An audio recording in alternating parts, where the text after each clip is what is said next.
Okay, so ladies and gentlemen, welcome here to the Heinrich-Böll-Stiftung. We are a green political foundation and we are very happy that so many people showed up in presence, although the weather is quite uncomfortable for many, and that's also mainly, I think, the reason why there are so many people in the digital sphere following us here with the event tonight. So a warm welcome to everyone here, but also in the live stream.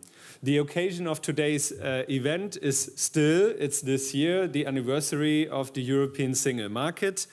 So it's a moment to take stock, to look back, but in particular, of course, also to look forward. What are we going to see in the future? The single market is not a means in itself, it is a promise of European integration and cooperation. It is also a power factor. As Michel Barnier just recently said, the only reason that Mr. Biden and the Chinese president respect us is the single market. The single market is also part of the Brussels effect. So rules that we set can have resonance in the world, and I know that quite good by the example of the GDPR, which we were setting as a standard for data protection only with the power of the single market in the European Union. And it's not just economically beneficial. The EU single market is also at the very core of environmental standards, of consumer protection, and also of social ambitions in Europe. And I'd like to highlight that element in particular because it is obvious that the participation and the wealth of this single market and the question also of social standards and security is something which we have to reinforce when looking at the single market. In order to achieve that, we have structured the event here in two parts to inform each other and discuss with each other, first by a keynote and then by a debate. And for the keynote, we are really thrilled and happy to welcome someone who has been commissioned by the European Council to draft a report on the future of the single market.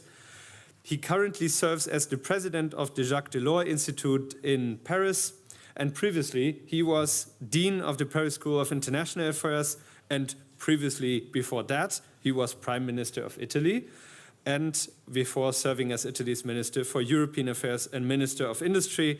So the best person we could imagine for this evening to look back, but also to look forward on the history of the single market. Enrico Letta, the floor is yours. Thank you for being with us.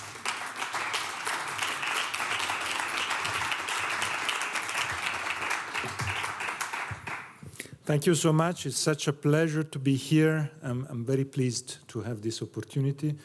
I would like, first of all, to thank you all for the invitation. And I would like to thank, first of all, Anna Cavazzini for the fantastic work we are doing together, if I may say.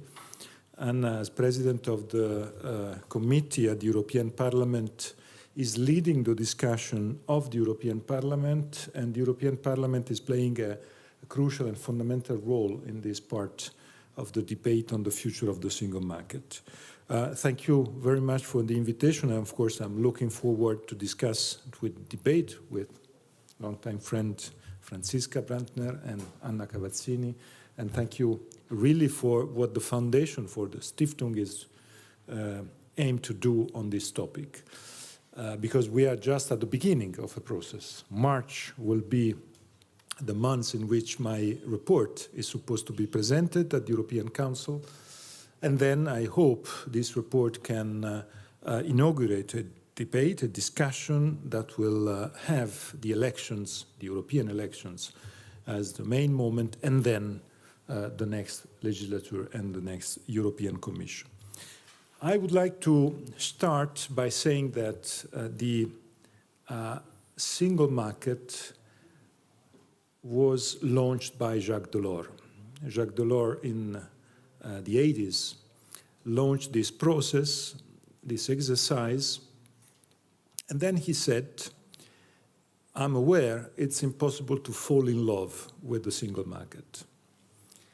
And I start from this definition by Jacques Delors by saying that as president of the Jacques Delors Institute, I always say that Jacques Delors is always right.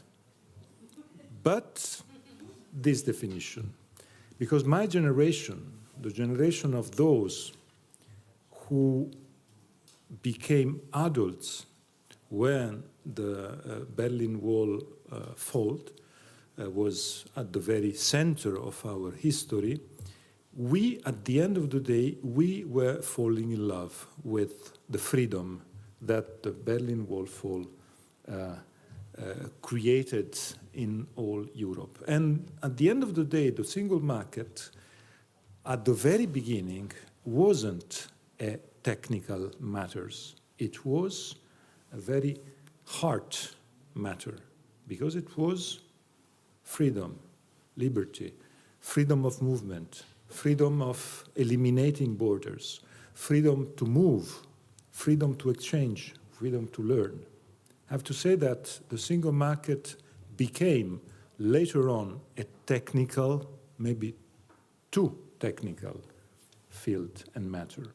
This is why I think, and if I may say, that would be my first